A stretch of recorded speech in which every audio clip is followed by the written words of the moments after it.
Assalamualaikum warahmatullahi wabarakatuh dan selamat sejahtera. Hari ini cikgu akan membincangkan beberapa soalan berkaitan tajuk statistik yang telah pun keluar dalam trial di Batu Pahat Johor.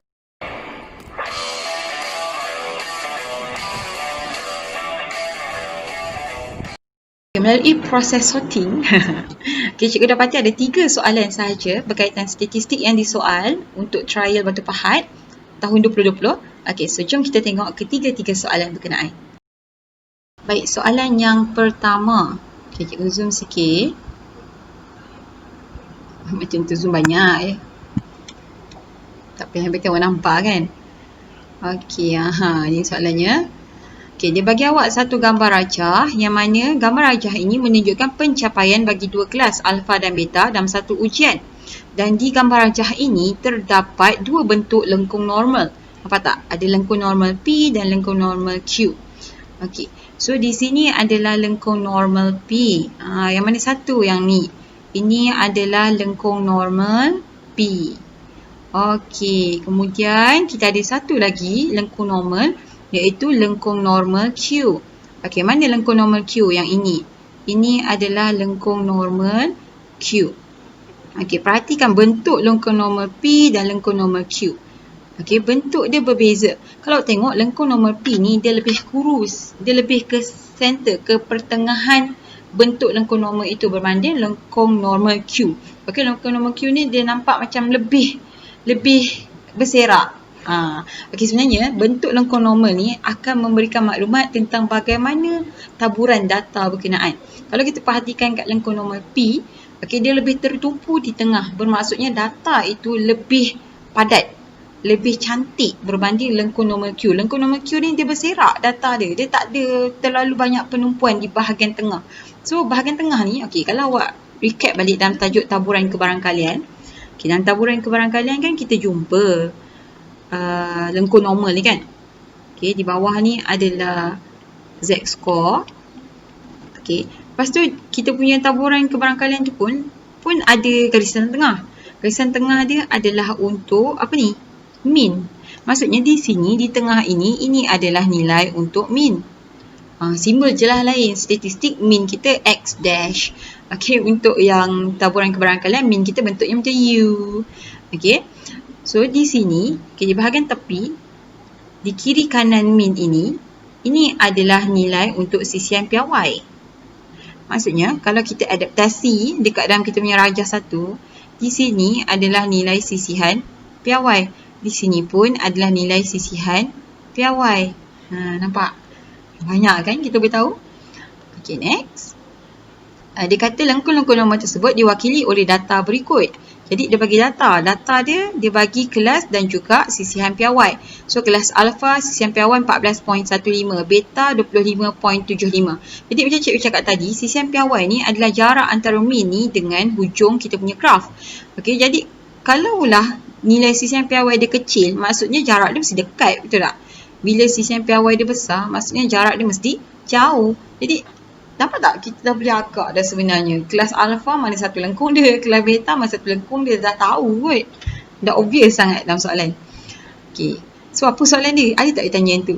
Soalan A, dia cakap kelas manakah menunjukkan pencapaian yang paling konsisten? Paling konsisten dan dia suruh awak beri sebab. Paling konsisten. Paling konsisten maksudnya graf awak itu, lengkung normal awak itu mestilah tertumpu. Tertumpu di bahagian mean. Itu menunjukkan dia konsisten. Kalau dia tak tertumpu, dia terlalu landai, maksudnya data tu berserak. Jadi dia tak konsisten. Macam-macam data dia. Itu maksud dia. So di sini kalau perhatikan, kalau perhatikan tadi kita kata untuk alfa, untuk alfa sisihan piawai dia kecil berbanding beta. Jadi kita boleh tulislah kot siap-siap kat sini. Tak kisah dia tanya tak tanya kan.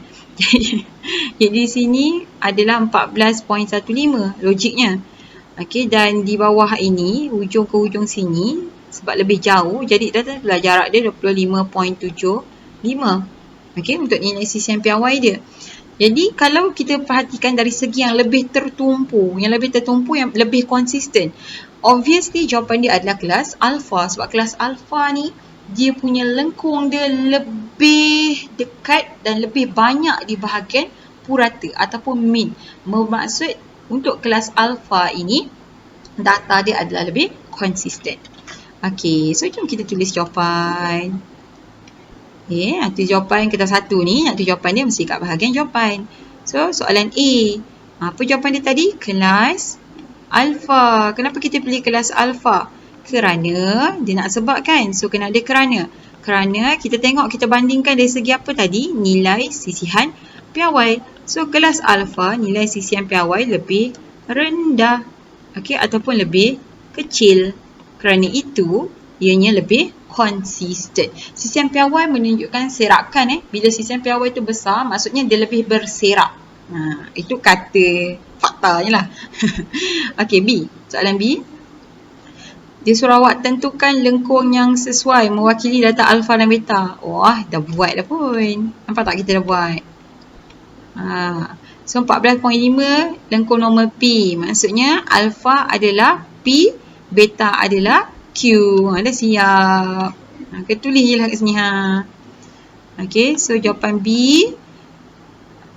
Kelas alfa sama dengan lengkung normal P. Tak keluar P cikgu lah. P. Okey, kelas beta sama dengan lengkung normal Q. Okey, dah siap. So, di sini 2 markah sahaja. Maksudnya, awak mesti betul kedua-dua soalan dan baru awak dapat 2 markah penuh. Kalau betul satu, setiap satu peruntukannya adalah B1. Okey, siap soalan yang pertama. Okay, kita teruskan dengan soalan yang kedua, tapi soalan yang ketiga. Macam mana tu? Okay, sebab soalan yang kedua adalah soalan indeks dan logaritma. Yang ketiga ni baru dia get back pada statistik. Okay, so kita akan zoom in. Nampak soalan dia sikit je kat situ kan? Okay, so senang je. 2 markah je ni. Sekejap je. Okay, bila di zoom hilang terus soalan ni. Okay, so ni soalan dia. Okay, so jom kita baca soalan. Dia bagi kita mean bagi 8 nombor ialah P. Okay, mean. Mean ni apa? Mean adalah X dengan dash tu. Tu mean kan? So, mean dia kata P. 8 nombor. 8 nombor. Maksudnya, 8 nombor ni adalah jumlah data. So, N adalah 8. N 8. Mean P. Okay, dah dapat dah yang tu. Okay, lepas tu dia kata hasil tambah kuasa 2 nombor-nombor. Dekat sini cikgu rasa most student mesti tak dapat nak tangkap. Apa benda sebenarnya ni? Okay, kalau awak tengok pada rumus, hasil tambah kuasa 2 nombor-nombor ni adalah yang macam ni simbol dia. Hasil tambah X kuasa 2. Ini yang hasil tambah kuasa 2 nombor-nombor. Okay, so hasil tambah X kuasa 2 sama dengan 232. Kita tulis maklumatnya. 232. Okay, apa lagi dia bagi? Dia bagi variance. Okay, variance K. Okay, kita tulis sini variance. Okay, sini dia dah bagi clue tau. Sebab bila dia bagi variance, maksudnya satu je rumus kita boleh pakai, iaitu rumus sisihan piawai. Kita tak boleh pakai rumus lain. Kita akan pakai rumus sisihan piawai. Okay, so soalan. Dia suruh kita ungkapkan P dalam sebutan K. Dan peruntukan markah adalah 2 markah sahaja. P dalam sebutan K maksudnya, dia nak kita tulis P sama dengan, lepas tu ada godong-godong, and then ada K. Itu maksud dia. Okay, so kita tengok rumus. Kita tengok rumus. Mana rumus cikgu? Ni rumusnya. Okay, so ini adalah rumus statistik kita tadi. Okay, macam cikgu kata, sebab dia bagi kita variance, maksudnya kita boleh pakai rumus yang melibatkan sisihan piawai saja. Maksudnya sama ada rumus 3 ataupun rumus 4. Okay, lepas tu dalam data kita tadi ada tak kelas? Tak ada kan? Dia just bagi 8 nombor macam tu je. So maksudnya ini adalah data tak terkumpul. Bila data tak terkumpul, ianya adalah rumus nombor 3. Okay, kita tengok satu-satu. Betul ke maklumat yang kita dapat tadi tu tally tak dengan rumus ni? Okay, mula-mula tadi kita ada mean. Betul. Lepas tu kita ada bilangan data. Okay, betul. Kemudian kita ada hasil tambah kuasa 2 nombor-nombor. Betul. Maksudnya rumus yang kita akan pakai adalah rumus yang ini. Okay. So kita akan pakai rumus yang ni. Okay, cikgu akan tulis semula. Okay, rumusnya. Sisihan piawai sama dengan punca kuasa Okay, and then ada hasil tambah. Hasil tambah. Okay, X kuasa 2 per N tolak min kuasa 2. Okay, ini sisian piawai. Kita ada variance. Macam mana kita nak ubah variance supaya tally, supaya sesuai untuk kita gunakan rumus sisian piawai ni. Macam mana kita nak change dia? Macam mana kita nak ubah rumus sisian piawai ni supaya bersesuaian dengan variance yang kita ada? Okay, caranya adalah kita kuasa 2 kan dia. Kita kuasa 2 kan. Bila kita kuasa 2 kan, jadi sisian piawai ni akan jadi sisian piawai kuasa 2 sama dengan punca kuasa akan mati, akan tinggal yang di dalamnya sahaja.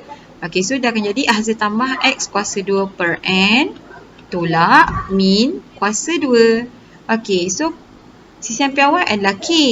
K sama dengan, ini tadi berapa? 2, 3, 2. Bahagi N adalah 8. Tolak min. Min adalah P. So P kuasa 2. Dah sama tak macam yang kita nak bentuk dia ni?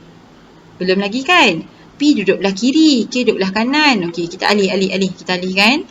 P ni kebetulan memang negatif nilai dia, cantik lah dia pergi kiri. K ni bawa pergi kanan. Sekarang ni kita akan dapat P negatif bawa pergi kiri akan jadi P kuasa 2 sama dengan 232 bahagi 8. Kita berselesaikan. Kita dapat jawapan dia nanti 29. So 29. K bawa pergi kanan dia akan jadi negatif K. Dah sama belum? Oh belum. Sini P. Sini P kuasa 2. So apa kita nak buat dengan kuasa 2 ni? Apa kita nak buat dengan kuasa 2 ni? Kuasa 2 ni kita boleh bawa ke sebelah. Dia akan jadi punca kuasa. So di sini akan tinggal P sahaja sama dengan punca kuasa 29 tolak K. Dah sama dah bentuk dia P. Kemudian gede-gede ada K. Jadi dah siap. Dapat yang ini, terus awak dapat full marks, 2 markah. Kalau yang ini salah, masuk rumus, awak dapat B1. So selesai. Soalan nombor 3. Kita terus ke soalan yang terakhir untuk statistik yang disoal di dalam trial percubaan Batu Pahat Johor.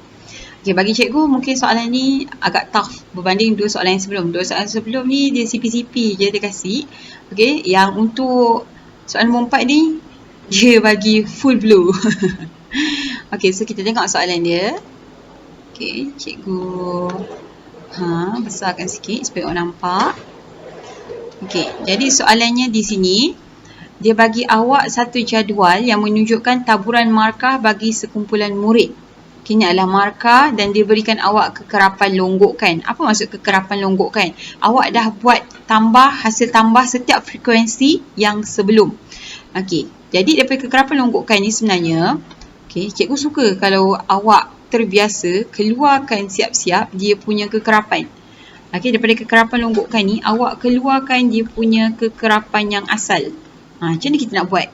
Dia memang akan mula dengan 5, sama. Kemudian 18 ni awak tolakkan dengan 5. Awak akan dapat kekerapan yang markah seterusnya. 18 tolak 5. Kita akan dapat 13. Dapat 13. 39 tolakkan dengan 18. 39 tolak 18. Kita dapat 21. Ni kita buat kekerapan yang sebenar. 53 tolak 39. 53 ni tolak 39. Kita dapat 14. Lepas tu 72 tolak 53. Kita dapat 19. 80 tolak 72. 80 tolak 72 kita akan dapat 8. 80 tolak 72. Sini kita dapat 8. Jadi ini adalah kekerapan untuk setiap markah. Ini adalah kekerapan longgokan yang diberi dalam soalan. Kemudian kita tengok sini. Encik Adri, guru mata pelajaran berhasrat memberi ganjaran kepada 20 murid terbaik. Apa maksudnya 20 murid terbaik? Mestilah markah dia yang paling highest. Kalau kita tengok kat sini, markah paling tinggi adalah 70 hingga 79. Tapi untuk 70 hingga 79, hanya ada 8 orang murid sahaja. Tu je kata pentingnya awak transform balik dia kepada bentuk kekerapan. Supaya senang kita nak baca data ni. So kita dapat 8 orang je kat sini. Cikgu Adri ni nak bagi 20. Maksudnya kita ada baki lagi berapa? Berapa orang lagi layak untuk dapat? 20 tolak 8, kita ada baki lagi 12 orang murid. So 12 orang murid ni mungkin akan berada dalam kumpulan 19 orang murid dengan markah 60 hingga 69. Di situ. So soalannya Dah pergi soalan belum? Belum. Okey, tentukan markah minimum yang perlu diperoleh bagi melayakan mereka menerima ganjaran itu. Berapa markah minimum? Okey, untuk markah minimum maksudnya kita punya assumption markah dia akan berada somewhere here. Okey, sebab murid yang baki lagi 12 ini berada di kelas markah 60 hingga 69. So mungkin dalam range ini markah dia. Tapi macam mana secara exact untuk kita dapatkan nilai markah? Okey, awak perhatikan keadaan kelas dia. Okey, perhatikan keadaan kelas dia. Okey, jumlah semua murid adalah 80 orang. Mana cikgu tahu? Sebab 80 ini adalah hasil akhir kekerapan longgokan. Dia akan bagi kita nilai N. Jadi N kita adalah 80. Okey, 80. Kalau kita buat 1/2N. Okey, maksudnya setengah daripada 80 orang, kita akan dapat 40. 40 orang murid. 40 ni akan memberikan apa? Dia akan memberikan kita kelas median. Okey, 40 akan memberikan kita kelas median. Jadi sekarang cuba kita kira 40 orang ni sampai dekat mana? Sini dah 39 orang kan? So 40 mungkin berada di sini. Orang yang ke-40 duduk di kelas 50 hingga 59. Jadi 50 hingga 59 ini adalah kelas median. Itu adalah kelas median. Okey, bila ini adalah kelas median, maksudnya di bahagian atas ini adalah kelas kuartil 1. Di bahagian bawah ini adalah kelas kuartil 3. Jadi untuk menentukan markah minimum, awak boleh menggunakan rumus median tetapi adaptasi. Okey, adaptasi rumus median itu ke dalam bentuk kuartil 3. Okey, kita tengok rumus median. Okey, rumus median ada dekat sini. Yang ini. Okey, ini adalah rumus median. Sekarang kita akan ubah rumus ini supaya dia jadi dalam bentuk kuartil. Okey, kat sini M kan? Kita akan jadikan dia Q3. Sebab kita punya bahagian tadi, kalau awak perhatikan dekat soalan kita dah decide ni, kelas untuk markah minimum tu mesti antara 60 sampai 69. Kemudian bila kita dah check, median dia adalah kelas 50 hingga 59. Maksudnya 60 hingga 69 ni adalah third kuartil, kuartil yang ketiga. Okey, jadi kita akan ubah. Kita akan ubah sekarang rumus ini supaya favorable dengan kuartil yang ketiga. Okey, so dia M mula kan? Okay, cikgu salin balik rumus, kemudian cikgu akan ajar macam mana cara untuk awak ubah rumusnya. So rumus dia adalah M sama dengan L tambah 1/2N tolak F berkaitan dengan FM. Okey. Lepas tu kat sini sebenarnya dia ada yang ini ada kotak. Kemudian di hujung ni ada C. Okey, so tu rumus dia, betul tak? Okey, jadi cikgu akan ubah rumus ini supaya kita boleh cari kuartil ketiga. Kita nak cari kuartil ketiga sekarang. Okey, so cikgu akan ubah M median sekarang ni akan jadi kuartil 3. Sama dengan L masih lagi sempadan bawah untuk kuartil 3 tambah, okey, di dalam ini yang ini 1/2. 1/2 adalah untuk median. Kuartil 3 kita akan pakai 3/4N. Tolak F. Okey, F ni masih lagi kumulatif frekuensi sebelum kelas kuartil 3. Okey, perkaitan dengan FM. Kemudian C. Masih benda sama. Oh, sini bukan FM. Sini dah jadi FQ3. Okey, dia akan jadi kat sini FQ3. Okay, FQ3 sebab kita nak frekuensi untuk kuartil 3. Okey, jadi kuartil 3 kita adalah, okey, kita dah nak masuk jawapan ni. Kita dah nak masuk jawapan. Alamak. Okey, kita nak masuk jawapan dah. So, kita naik ke atas sikit. Kita akan pakai rumus yang kita dah buat tu. Okey, sekarang ni kuartil 3 yang kita nak cari. Kuartil 3. Okey, sama dengan L. Kita dah determine tadi kat sini kan. Dia punya kelas untuk dia dapat markah minimum ni. Okey, so 60 hingga 69. Jadinya sepadan bawah kita akan tolakkan 0.5 daripada kelas dia. So 60 yang paling kecil dalam kelas ni kita kita akan tolak dengan 0.5. Jadi kita akan dapat 60 tolak 0.5. Jawapan dia 59.5. Okey, tambah. Di sini 3/4 N kita berapa tadi? 80. Tolak kumulatif frekuensi untuk sebelum kelas kuartil. So 53. Jadi tolak 53 per frekuensi kelas kuartil adalah 19. Jadi per 19 darabkan dengan kelas kita berapa? Macam ni kita nak kira kelas. 60 sampai 69. So 60, 61, 62, 63, 64, 65, 67, 68, 69. Ada berapa? 60, 61, 62, 63, 64, 65, 66, 67, 68, 69. Jadi ada 10. Jadi kelas kita ada 10 di sini. Sudah siap. Sekarang ni kita just tekan kalkulator dan kita akan dapat jawapan akhir. Kita akan terus dapat berapa markah minimum yang boleh diperoleh, yang perlu diperoleh. Jadi kita akan selesaikan dalam kurungan dulu. Di sini akan kekal 59.5 tambah. Kita selesaikan dalam kurungan. Untuk dalam kurungan ni 3/4 daripada 80 adalah 60 orang. So 60 tolak 53 per 19. Darabkan dengan 10. Jadi kita dah boleh terus tekan kalkulator. Kita akan dapat jawapan akhir kita adalah 63.18. Kalau perhati 63.18 ni duduk dekat dalam kelas yang kita bulat tadi. Kita punya assumption kita. Kita agak tadi kelas dia untuk markah minimum dia akan berada pada 60 hingga 69. Jadi kita dapat jawapan akhir 63.18. So just nice. Cantik lah. Jadi macam mana dari segi pembahagian markah? Untuk sini markahnya 3. Jadi markah yang pertama, untuk kalau awak dah dapat jawab 63.18, jadi di sini awak terus dapat 3 markah. Lepas tu bila awak susun dekat dalam rumus, awak dapat B2. Betul mana-mana satu. Kalau contoh susun dalam rumus ni salah, tapi awak betul mana-mana satu. Sama ada awak betul dia punya sepadan kelas bawah ataupun awak betul dia punya nilai kumulatif frekuensi untuk kelas kuartil, ataupun awak betul untuk frekuensi kumulatif frekuensi kelas sebelum kuartil, ataupun awak betul frekuensi untuk kelas kuartil. Mana-mana satu yang awak betul, then awak akan dapat 1 markah.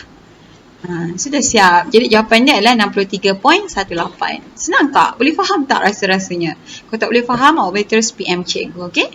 So itu saja sebenarnya. Dah habis dah discussion kita. So kita akan jumpa lagi dalam next video.